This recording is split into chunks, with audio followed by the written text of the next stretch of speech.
There we go. Okay, so who are we? We are Toro Performance. I am Jason Lenski. We're joined by Coach Scott Ellis, Coach Pablo Gomez, Coach Whitley Atkins, and Coach Josh Venice. I'm really fortunate to work with these four sharp individuals. Not only are they great athletes, but incredible humans and even better coaches. As we go through the presentation, they will chime in and share their anecdotes and knowledge as we go through this presentation. Again, if you have questions, let's save them for the end. But yeah, we won't waste any time. Let's get into it. So the title of this presentation is a Hierarchy of Aerodynamics, how to get faster without getting fitter. I say hierarchy because this is going to go kind of down the pyramid in that this first topic, what is going to be bike position, is the most important. So this is a way to get faster without investing more time, more training. It's just being a smart athlete, essentially. So let's get into it. Okay, let's get into it. Bike position. If you have a look on the left and then have a look on the right. On the left, you've got 2013 Ironman world champion Freddie Van Leerd. And on the right, you have 2022 Ironman runner-up, I should say, world champion runner-up Sam Laidlow. You can see the evolution of this bike position. Have a look at from the front to the back. Look how much higher Sam's hands are.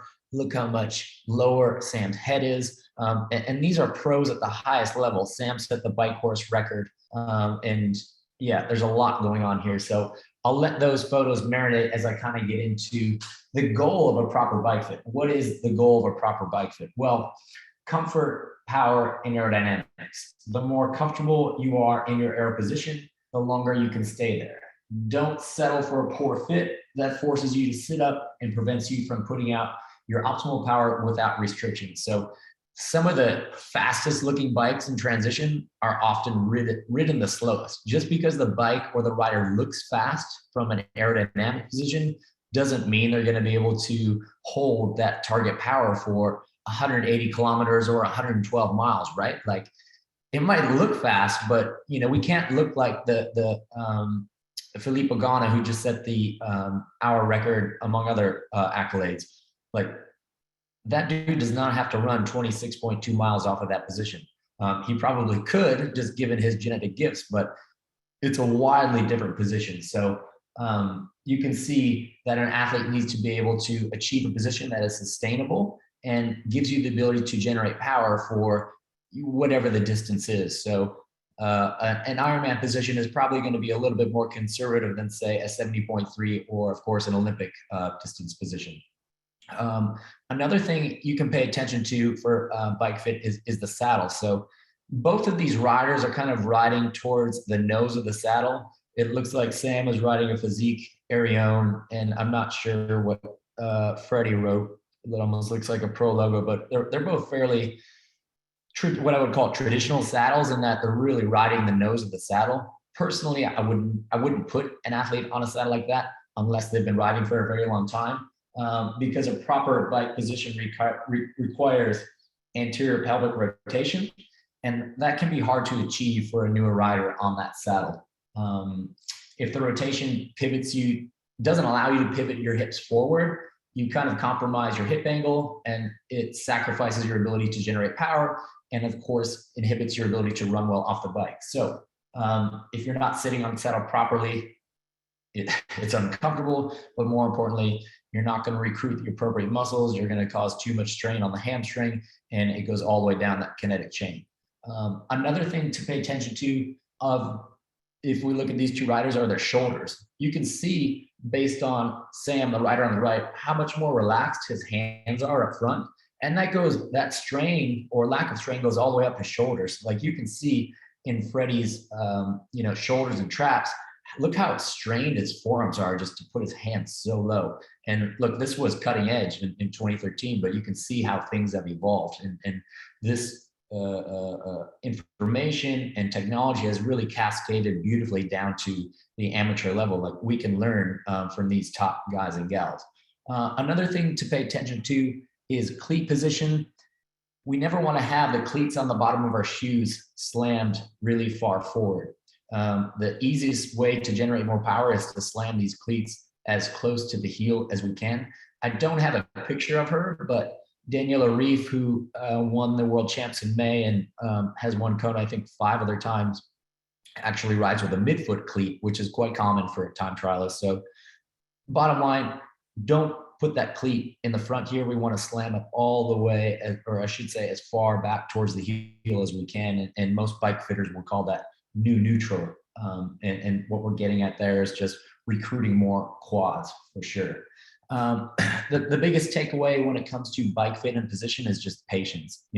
It just takes time to adapt to the bike position on a triathlon bike. If you had the opportunity to listen to Rich Roll's latest podcast with Blumenfeld and Gustav Eden, they really went into how much Blumenfeld tinkers with his position. And I mean, this guy's, arguably the fastest triathlon across any distance on the planet.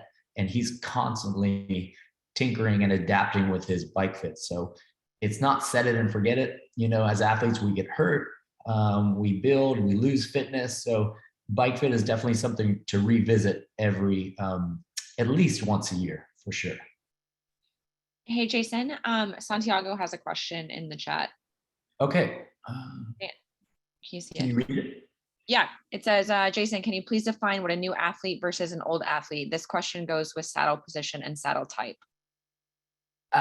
By newer, I meant an athlete newer to the sport. So not necessarily by age, but a newer athlete who likely hasn't been on a saddle before is going to see the super skinny saddle here and just be like, nah. There's just an adaptation process to it. And because of that, I've often found that some of the dual prong saddles that, not necessarily an ISM, but Bontrager Hilo or Pablo, do you know the name of the newer saddle that guys like Rudy Von Berg are riding? Yeah, the bi-saddle or the Specialized Citero is also a double saddle. They are slightly smaller than the ISM, but they have the same concept. I think Prologue has a saddle like that too. So yeah, you can find them in the market, and I think it's important for athletes to really know what their width of their bones are, because that's what's gonna make a saddle the right saddle for you. Right. Any specialized dealer or any proper bike shop really will have a sit bone measuring device, Santiago, which will really allow the shop to measure the width of your sit bones. And based on that kind of dictates, okay, what width saddle should I ride?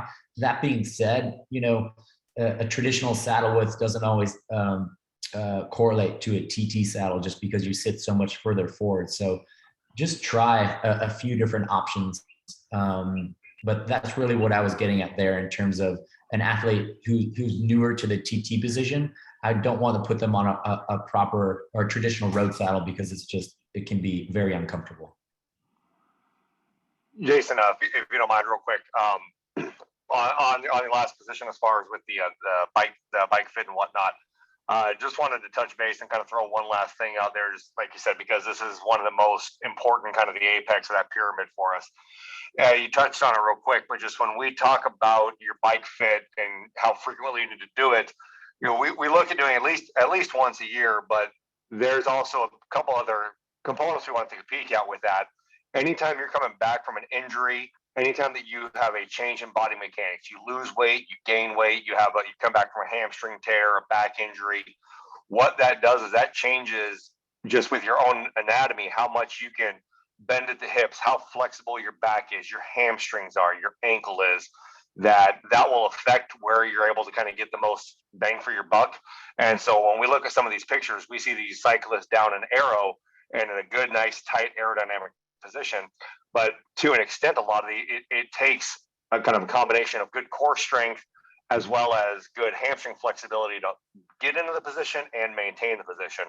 So if you don't have the right flexibility and core strength for a position that a fitter may put you in, or that you didn't have 6 months earlier, or maybe that you are better now than you were 6 months earlier, that can really change. Just because you were a good fit at one point doesn't mean that it's the proper fit for you anytime we see a change in your body composition, flexibility, or post-injury. So never be afraid to go through and get a new fit, kind of always always err on the side of being a little more aggressive on the timing of your fits, I guess. Good points, for sure. There was another question, I think, in the chat. Oh, that was you, Santiago. Thank you. So moving on to clothing and helmet, you can see it doesn't seem like it would be super important, but clothing and helmet is definitely second on our list because it's cheap and super effective. So on the left, you've got a fairly casual rider, and on the right, you've got reigning world champion Chelsea Sodaro. So quite the contrast in clothing, obviously, quite the contrast in position and bikes. But bottom line here is when it comes to racing a TT or triathlon, the tighter, the better. Hair is slow, skin is slow. So you can see the trend now is to definitely go with a sleeved race suit. And another key point here is that a helmet that's fast for, Chelsea here, she's tested that in the wind tunnel. Who knows how many hours, probably dozens of hours in the wind tunnel to optimize that helmet to her position. You can see how beautifully the tail of that helmet sits on her back. That doesn't mean it's going to be the fastest helmet choice for me because my position may not look like hers. So are we cutting hairs here? Sure. But just because you see Jan Frodeno riding an Oakley Aero 7 TT helmet doesn't mean that we should. You should experiment with a few different helmets to see what works for you, what color feels the coolest. And there's easy ways to do this field testing. If you have a flat stretch of road, there's actually a method called the Chung method, where you can literally lock in your target power. If let's just say it's 150 watts, do that same stretch of road, northbound, southbound, whatever, at 150 watts, do a few runs with one helmet, and then do a few runs with a different helmet. You'll notice the difference. So Pablo, you have anything to add here? Yeah, and also to the helmets, I think if you're at a point where maybe helmet, the budget is not for multiple helmets, I think Specialized, for example, has very good aero road helmets that are very efficient aerodynamically, and then you can also use them as a road helmet. And so I think that's kind of like, we are obviously, if we can, we would like to have an aero helmet, but I think that's also a more budget friendly option. And then now we are getting into races, especially in the Northern Hemisphere, where the weather is going to be a little cold. I think St. George is going to be kind of chilly early morning. California this morning, Ironman California was a little chilly at the beginning of the bike. And so the question is what happens when we're cold? And I think it's super important to stay warm. And I've had the experience in multiple races, half Ironmans and shorter distance races where the weather is extremely cold. And the idea is that if you get too cold, that's gonna ruin your race, but you also don't want to wear something super baggy that is gonna slow you down because you're just gonna waste energy pulling a parachute. I've personally made that mistake in multiple races. I tried to put on a jacket that ended up being too big and it turned into a parachute. And so the main areas for you to focus are your feet and your hands. If your hands and your feet are warm, you already gain a lot of just temperature maintenance in general. And I think that's the mistake that a lot of people make, is sometimes they put clothes in transition and they don't realize that those clothes are gonna get super wet and then they're gonna get colder because they are not even made for that. So as long as you can keep your hands and your feet relatively warm, you already gain a lot of speed there. And I think it's also important to realize that there are cheaper options when you do that, because you also want to throw away your gloves. If for example you get warm, well, you don't want to throw away a $50 pair of gloves. So personally, I've used the Gorilla gloves that car mechanics use. They're perfect because you can grip on your gels, you can grip on your water bottles, and then they are not that expensive. You can buy them at Walmart or any kind of home improvement store. And then for your feet, I think the ideal thing is having some neoprene kind of toe covers. That's the first line of defense. You can also put some hand warmers inside the toe covers, between the toe covers and your shoes, and that's going to keep your shoes super warm, and that's going to feel really good when you put them on. And then obviously some socks that you can put in transition, that's going to help too. So I think those two areas are essential. And then keeping your torso super fast, as Jason said, something that is tight, something that is hopefully sleeved, that's going to help you during the race. And I guess if it's too cold, you can wear a really tight. Just try to make sure that it's super tight vest, wind vest, but it has to be pretty snug in general. Totally. And one last thing on this, if you watch the replay of Ironman Hawaii, I'm not sure how many women did it. I think there were a few, but it was pretty prevalent in the men's field. But on the contrary, to stay cool, many of the pro men kept frozen bottles down their chest. And they actually tested this theory in the wind tunnel to make sure it wouldn't be a detriment to slow them down. But when you watch the re-air, you'll see like something baggy in their chest. It's actually a frozen bottle that they use just to help keep their core temperature down. And along to that, Jason, I think we also noticed that many were not wearing the helmet visors. And that's something that is going to be very personalized. And you have to test this in the wind tunnel, similar to the test that you can do for different helmets. You can do that if you have a helmet with a visor. You can kind of do the test with and without the visor, and you're going to realize that there's maybe no difference. Because if you are on a hotter race, in fact, Jason and I, we experimented with this a couple of years ago. I ended up using an older helmet just because it didn't have a visor, and it allowed me to stay very cold, especially in very hot races. And so I think that's something that you can do to improve kind of wind coming into your face and staying cold. And Coach Willie can talk a little bit more about heat management too, but I think that's essential at the end of the day. It's just helping you to stay cold and not lose speed. Definitely. And some of it is just perception. You may not be getting hotter, but just feeling that wind on your face without the visor. If you perceive yourself being cooler, you'll feel cooler. All right. We'll get into the next one. Wheels, tires, and the tube versus tubeless debate. Oh gosh, here we go. First things first, should you run a disc? If you have a disc, yes. The only reasons you should not run a disc is if you're riding up a mountain, racing in a hurricane, or you race in my category. Those are the only three reasons. You can look back to Nice, Ironman Nice, or when Worlds was in Nice, France. That was likely one of the few races where many of the pro men, Gustav, who won the race, actually won on a road bike, but that's one of the few races where you won't see the pointy end racing on a disc because it's just so much more mass and weight going uphill, and the aerodynamic benefits are not really taken advantage of. The other would be if you're racing in an extreme wind. This happens to be why discs are not allowed in Cozumel or Hawaii, is when the wind does get extreme, it can become very difficult to control. That being said, in 99.9% of windy conditions, a disc is actually going to help you stay stable, I should say, because the depth of your front wheel ultimately dictates your control. Your steering axis is under your arms, under your hands, whereas all your weight is behind you, underneath you. So as long as you're comfortable with the depth of your front wheel, and if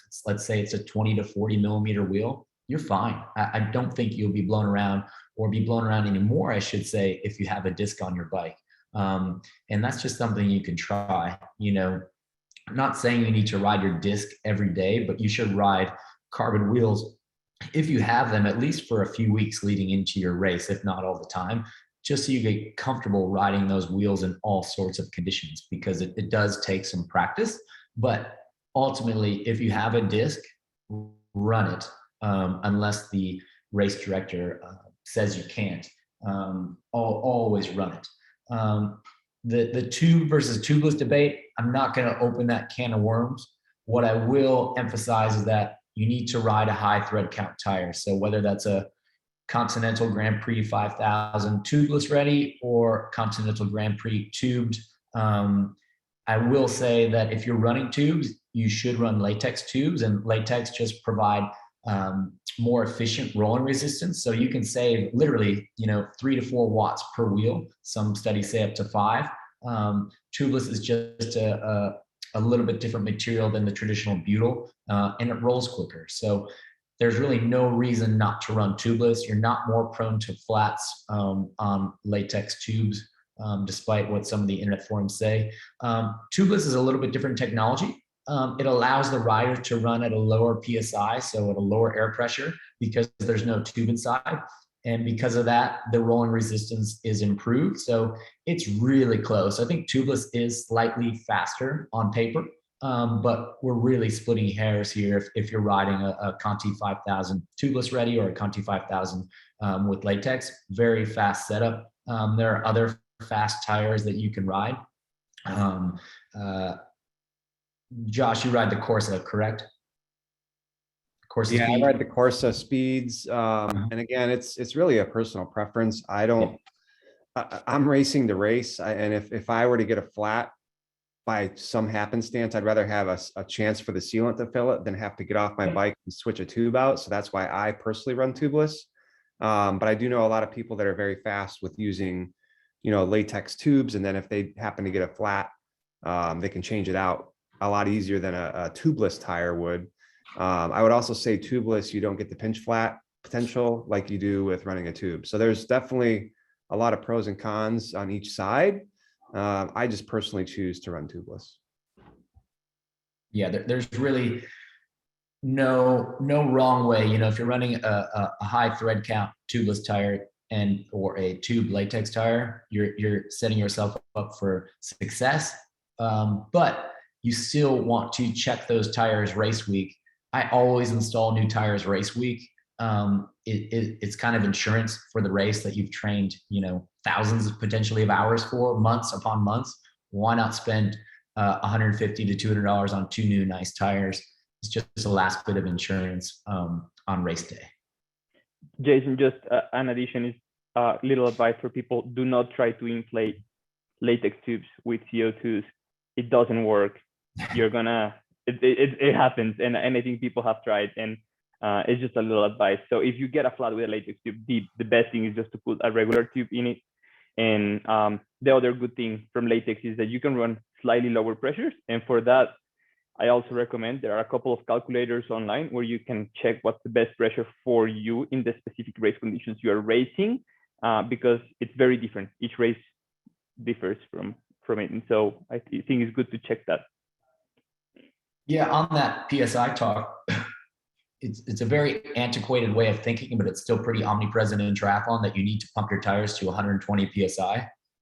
Tire technology, I should say rim width technology, has changed substantially since those days. And, I think even the heaviest of riders, I think 90 PSI is about as high as you would need to go. The benefit of tubeless would be that you can run at, maybe 70 or even 65, and you're going to have a much more plush ride, but still a super fast, incredibly fast ride. So check your rim, and the tire will actually have a stamped PSI recommendation on there. It may say PSI or it may say bar, but always check with the tire and the rim. You can even email the manufacturer and they'll have an optimal tire width and PSI for that setup, just so you don't overinflate, because overinflating will actually make you slower, because it actually, you just skip and bump all over the road as opposed to roll fast. It's not like you're on a velodrome where the higher is better, right? Yep. Cool. Correct. This is a really fun one. So clean cockpit and hydration setup. So long course triathlon can be a logistical nightmare. I mean, just go to your local 70.3 or Ironman event and have a look in transition and see what people have strapped to their freaking bikes. It's pretty entertaining. So I like to keep it simple so we don't turn our, multi-$1,000 incredible machines into what I call a lunchbox on wheels. There's just no need. We pay a lot of money for these events because there are aid stations, every, 10 to 20 miles. So take advantage of those. I understand and appreciate that some people have really unique nutrition demands, but there are still really clever ways to carry what you need and utilize special needs. If you're not familiar with a company called AeroCoach, they have a really handy website where they offer these free studies for you to view. They have some really cool studies on actually tires and PSI. And you can open that can of worms of tube versus tubeless debate and kind of decide for yourself. But this is a study I plucked from their website on the time penalty for various hydration options over the 180K. And this would be for what I would say, the strong amateur athlete who's riding, roughly 5 hours and 30 minutes for 112, right? So they're not slow poking around. They've trained hard and they're working, and you can see the negative effects of not having what we call a clean hydration set. And Josh can share some experience here.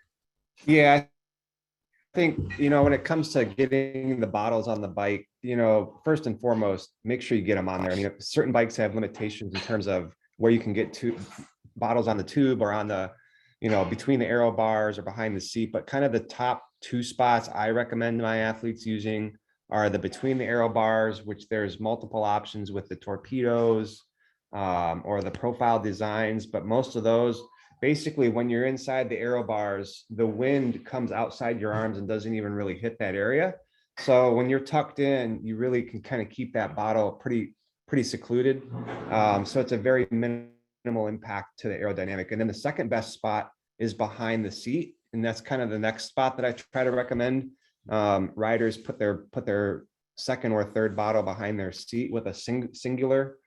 Sometimes people run two, but again, your body's going to prevent most of the wind from even hitting that spot. Now, I do recommend a down tube bottle for those that are really looking for superior gains, using the slim line down tube aero bottle, which is shown on the third one down in this list.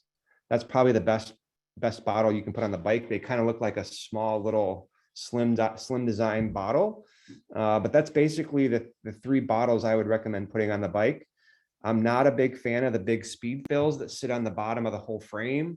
I feel like those take up a lot of room, number one, and number two, you've got the big straw that kind of comes up and catches wind and all the different things. So, keeping a clean cockpit also means for those that are running bikes that don't have integrated brake lines or things like that, the next best thing you can do on that situation is try to at least zip tie or use electrical tape and make sure anything that you can is as tight to the frame as possible. So if you don't have an integrated bike where your lines or your shifters are all run inside the frame, if there's any cables showing, make sure they're as tight to the frame as possible, because that is still going to provide something better than having it loose and out in the wind. So those are probably the top areas that I try to help athletes focus on in terms of setting up their bike.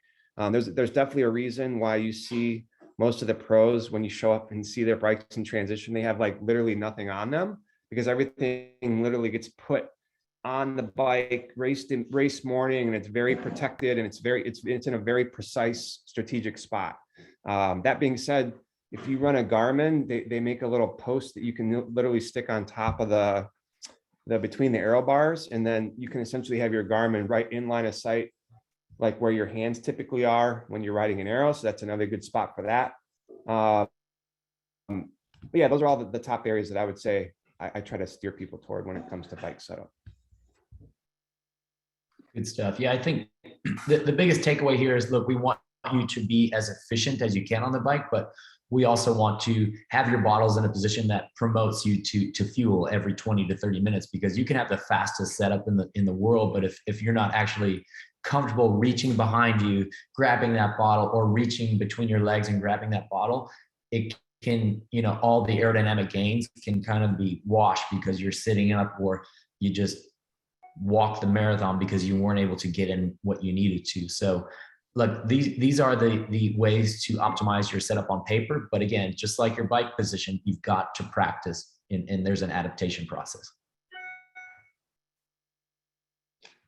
All right, moving along. We've got next down the line, number 5, drivetrain and chainring. So this is big Magnus Ditlev, who was robbed in Kona. If you ask me, he had to serve a 5-minute quote unquote drafting penalty, but yeah, that's neither here nor there. He rode a massive 62 chainring in Kona.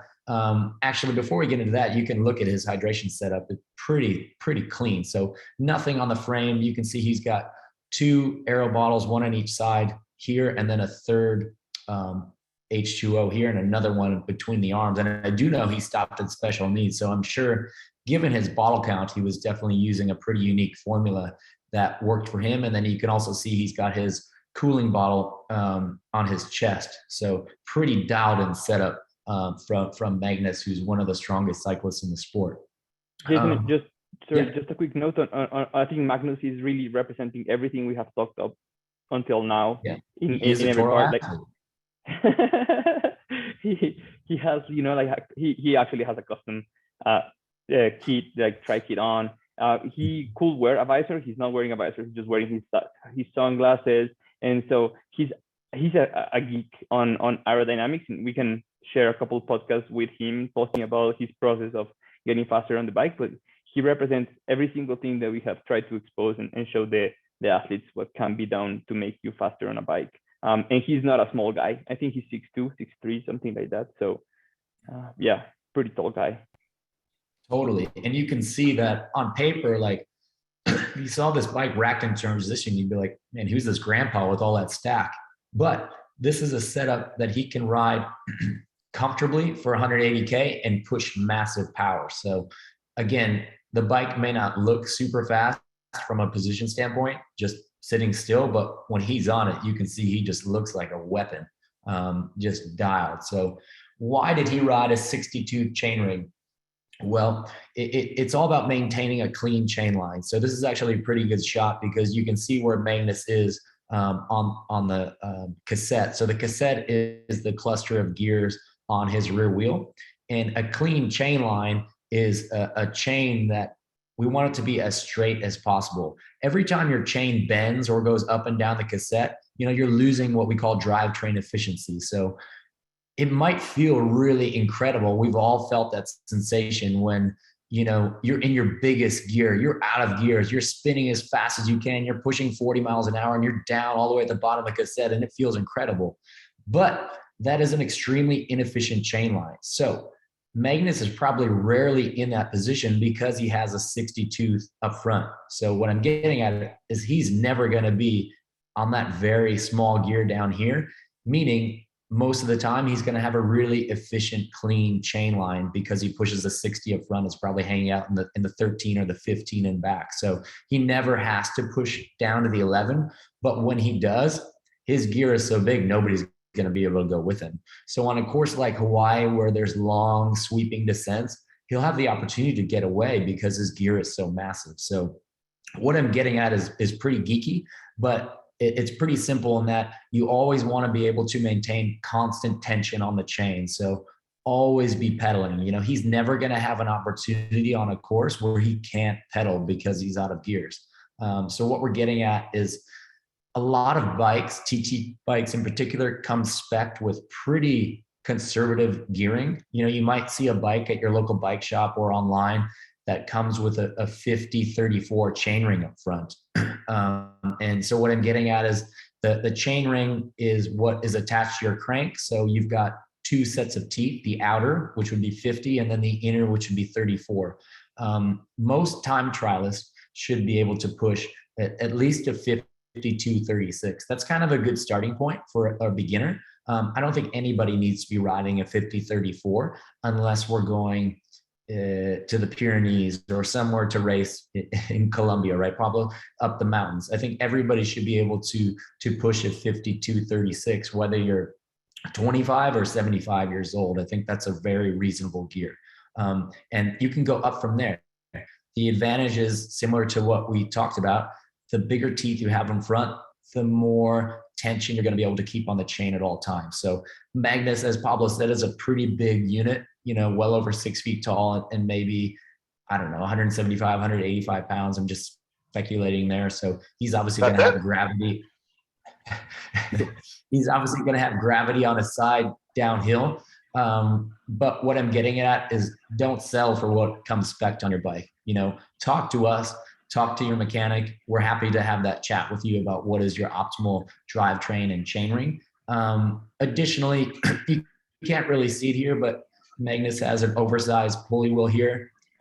How much faster is that making him?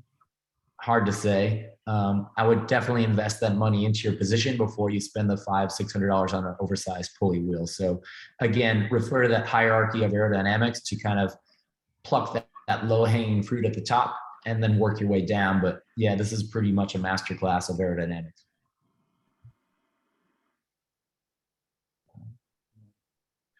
There's a really cool website if this kind of sparks your interest. I know guys like Corey and Alexander on the call probably loving this. So there's a website called Friction Facts that's kind of an unbiased website that has data points on certain chains and waxes and what is the most efficient in certain conditions. But yeah, again, I think the takeaway here is don't settle for what comes stock on your bike. Talk to a coach who knows what they're talking about, talk to a mechanic that you trust, and go from there.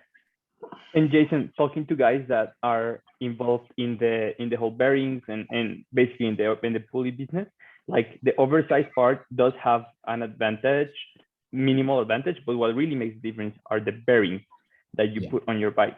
And you can, I mean, the ceramic speed bearings, I don't know how much they're going for right now, but I believe that they're close to $1,000, that setup he has.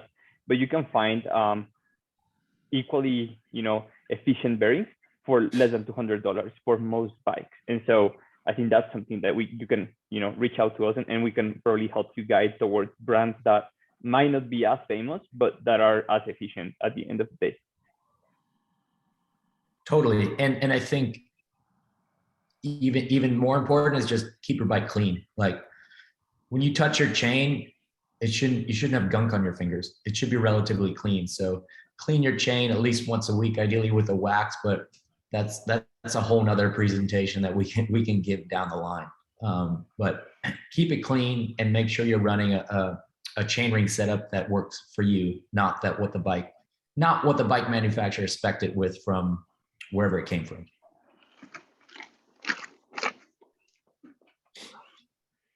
All right. Last but arguably mostly important is body comp, and I wanted to leave this for our resident PhD Whitley to conquer. Go ahead. Yeah, so we know that body composition is going to be important for aerodynamics, but we put this in the end because this is the hardest to change. This takes a lot of time to improve upon. You really want to try and optimize body composition outside of race season. So you want to really focus on this, like now is a good time once you finish your A races at the end of the season to really start making changes to body composition. And we want you to work with sports dietitians. Don't look on the internet at who is winning what races and how tall and how fast and how much they weigh, because everyone is individual. Scott, do you have anything to add on this slide here? Yeah, I'm going to a couple things to add in. The biggest thing, and I'm obviously one of these guys that I'm out here at 6'8" and 250 pounds on some of these bikes. I'm obviously a very large rider, but going back to that thing that Jason had just put on the last slide about just that additional mass going downhill. We see being able to sometimes use your weight to your advantage, using your body comp to your advantage. So this gets a little, the waters get a little muddied here. And I think, Willie can kind of verify this, but, it's not a matter of, we're not saying, oh, you need to lose weight. And it's not, we need to drop 20 pounds, 15 pounds, whatever it is. But it's a matter of where's your mass distributed? Where is your body set? What is, 200 pounds of body fat is a lot different than, not 200 pounds of body fat, but 200 pounds with 25% body fat is a lot different than 200 pounds with 15% body fat and vice versa, let alone the actual weight itself. I think we all have friends, other athletes, or, people we listen to, podcasts, things we read, that we get that person that says, "Oh, you want to spend $1,000 on this carbon fiber, piece of equipment for your bike because it weighs 14 ounces less and it'll make you faster." I'm like, well, I can spend $6 on a salad and make the rider, 2 pounds lighter, and be able to save a lot of that money. But just being able to utilize that where, like you said, getting in with a registered dietitian, a sports specialist that knows what they're talking about and can get the right bang for your buck, and making sure that you are dialed in the right way, not not necessarily to lose weight, but to utilize your weight the right way, utilize your body composition the right way. That way, if we're trying to make the rider plus bike weight as light as possible, it doesn't require $600 to, on the carbon fiber piece of equipment here or this or that, where we're able to drop 4 pounds off that, where we say, just get into a good body comp, and you're going to drop more of that weight off the total volume anyway. So that watts per kilogram number that we all kind of strive to hit is very, very fluid as far as where we can get it from. And it's easy, but not necessarily simple to be able to get into that right position. Yeah, and just expanding on one thing, Scott, I think you nailed it, is that it's not just about losing weight. So, for instance, 150 pounds is very different at 25% body fat versus 15% body fat. And that's what we mean by shifting and improving body composition, is not just weight loss, but it's losing fat and increasing muscle, right? And the way to do that is to eat the best that you can, lift if you can, and just keep working out hard. And that shift will happen over time as long as you're making good quality food choices. Right. And I think one of the things that we all see is, we try to compare training and dietary and body comp things with triathlon versus runners and whatnot. We see people, I want to train for a marathon, and I'm going to lose 20 pounds while we train for a marathon. Most people aren't going to lose weight training for a triathlon. Just the amount of calories we're putting in while we work out, before we work out, post recovery, we see so much of that kicking in that, when we look at body comp and trying to lose weight, I don't think a lot of people out there are really going to be training for a triathlon of any distance, expecting to lose weight naturally, without actually making a concerted effort with a dietitian or with intentional changes to diet. But it's it is one thing I don't want to go into a deep view of this, but simple things like getting off of, people talk about, I don't want to get on carbs because I don't want to lose all these extra weight, this extra bloat. But we also know carbs are fuel, carbs are energy. So making sure that you're working with the proper coach, the proper dietitian on fueling the right way as well. That is not a matter of dropping weight just to drop weight. Yeah, and I think that my biggest takeaway here as a coach, and Whitley touched on it, is like, when you should not sign up for an Ironman to lose weight. Like, sure, it can be a result of training, but signing up for an Ironman should not be your goal, should not be the reason you want to lose 100 pounds or so on, because training for an Ironman is extremely stressful, and your body is going to go through the ringer, and your cortisol levels are going to be off the freaking chart. You should, kind of make your way to that ideal body composition before you sign up for that race. And then however your body composition shakes out during training, so be it. But like, when we get into dieting and restricting carbohydrates during Ironman training, it's just a horrible scenario. Correct. Cool. Well, yeah. Any questions there? We're happy to answer them as best we can. We're not dietitians, but we can set you down the right path and introduce you to those in need. But again, Whitley is more than capable to handle 99.9% of these conversations. So we'll move along to a cool slide. Well, I think it's but I'm a huge nerd.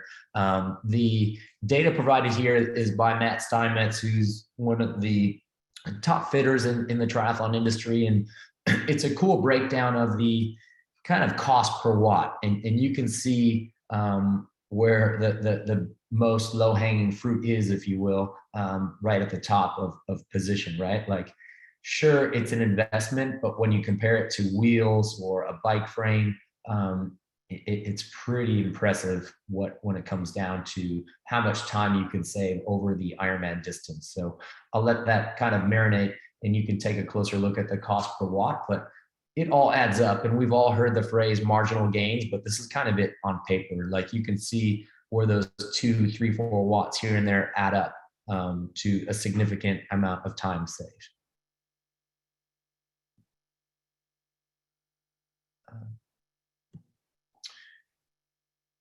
That is our presentation, and we want to wrap it up just by going over Look, it all comes down to your desire, goals, and budget. If you're just out there racing and having fun, we're never going to judge or critique anyone who's just out here having fun, enjoying a healthy lifestyle. But if you invest money on training, on coaching, and you're competitive with your friends, I mean, this is just free speed and it's crucial to your performance. And you're going to only enjoy the sport more if you make these smart decisions.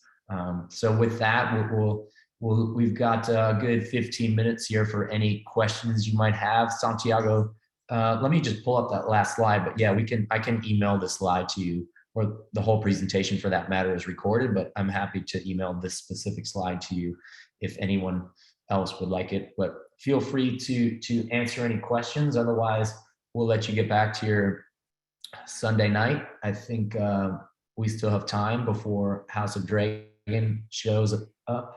I think, Whitley. Yes, we're good. Jason, just a quick note for people, and I think like we've talked about this before, and is if you are choosing, if you may have a bike that might not have top level gearing, and you maybe want to spend money on like improving the gearing, we can tell you for sure that Shimano 105, which is kind of like Shimano's medium range gearing, is as good as Dura Ace or as Ultegra. At the end of the day, it's basically they just changed the labels, and it's 3 years behind the Dura Ace, what they were using at the Tour de France 3 years ago, which is pretty good. And you can spend that money on things like, your position, better tires, and things that are actually going to give you a lot of speed. And maybe having that latest Dura Ace or latest, gearing system is not going to give you the watts that you might be able to get out of getting a good bike fit and constantly working on that, because it's not only getting it, but also doing exercises, working a little bit on flexibility, things like that are going to make you a much faster athlete. Yeah, I think that's a good point. And one thing I wanted to add too is that all of this is free speed, like we talked about, but at no point in time do you want to sacrifice your comfort. Because if you start sacrificing your comfort 56 miles or 112 miles down the road, you are not going to feel great to run. So being comfortable is going to end up being faster versus throwing yourself into a aerodynamic position that you aren't ready for. On top of that, we talked about bottle placement and nutrition placement and these things too. And you want to prioritize that you are intaking fuel, that you are staying hydrated. So don't compromise those things over the things we presented if it's going to hinder nutrition and hydration as well. Yeah, and one more thing I would add too, and obviously these are all material things that come into making you faster on the bike. Another thing that we really didn't touch on that's really important too is just doing the work, right? Doing the work, as coaches, we put the work in front of you that is effective and is going to get you to the goals that you're trying to achieve. But again, it's up to the athlete to actually execute, do the training as prescribed, and then putting that work in is also going to give you that better strength and endurance ability to go out and execute on race day. That's a really good point, Josh. Yeah. I mean, you've got to do the work, 6 months out, not just 12 weeks out. It all adds up. And if you don't have that foundation in place, you won't be able to do the specificity required to, see these marginal gains come to fruition if you're not prepared to take it on. I'm not seeing any more questions, but if anyone has anything, you can head to toroperformance.net, drop us a message. I think Jeremy just asked a good question. Jeremy, yeah. I'll take this one. So, the difference between cycling shoes and more triathlon specific shoes is really a personal preference. They're actually finding that some of these road bike shoes are actually lighter. Like the ones with the boas or like the single fold over ones, you'll see some of the pros wear those. The traditional tri shoe is more built to kind of have that over the forefoot strap, so you can like get into it with the flying mount or dismount faster.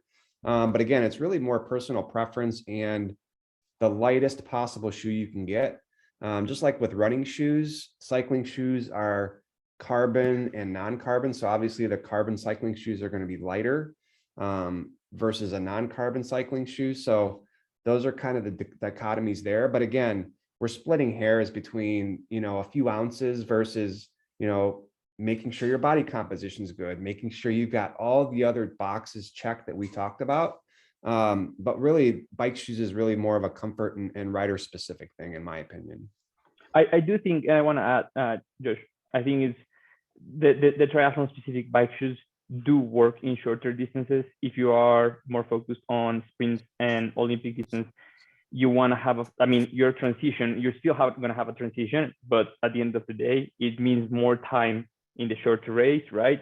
And so you want to be a little bit more efficient. And I think some tri shoes can be faster when you are doing transitions. However, now you have some road shoes that allow you to go in and out very quickly. I know Jason, for example, he has been racing with road shoes for a long time, and he's extremely fast in transitions. So it kind of goes on for every athlete. And I personally think that you should, find shoes that are comfortable for you, but then don't just use, if you're gonna maybe train with some road shoes and then use triathlon shoes on race day, kind of use them a couple of times on the trainer and on long rides as well, because they might feel different, and go to a local bike shop and a bike fitter to help you get the shoes identical as far as cleat position. That is essential.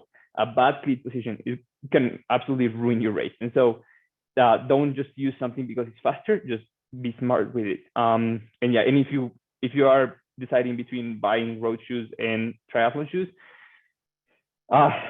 some will kill me for saying this, but I will say just buy triathlon shoes. Some people think that you shouldn't ride with triathlon shoes around, but hey, I think they're gonna make you faster, and they're probably a little bit more comfortable. So just buy them. Yeah.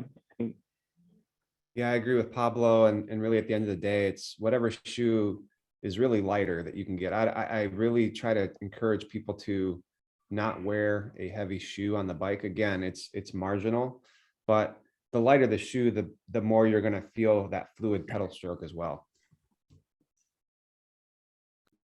Anything else? Good stuff.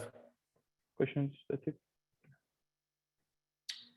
Yeah, you can find us on Facebook, of course, our website, just drop us a message. But y'all have our email from the Zoom, but we will see you guys at the next one, and we hope you enjoyed it, and we'll send this recording out to every recipient. But with that, we'll let you get back to your Sunday. Thank you for being here.